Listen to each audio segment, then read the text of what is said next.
Hello everyone, this is Karen from Qi Aerista.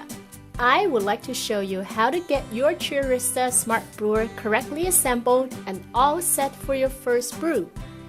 First, make sure the sheath is properly wrapped onto the bottom end of the flow tube.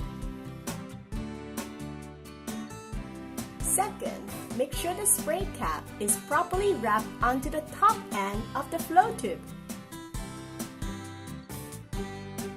Third, make sure the flow tube is properly inserted into the pot. Fourth, make sure the infuser is properly secured onto the pot without deforming the spray cap. Finally, make sure the lid is properly aligned and closed on the infuser.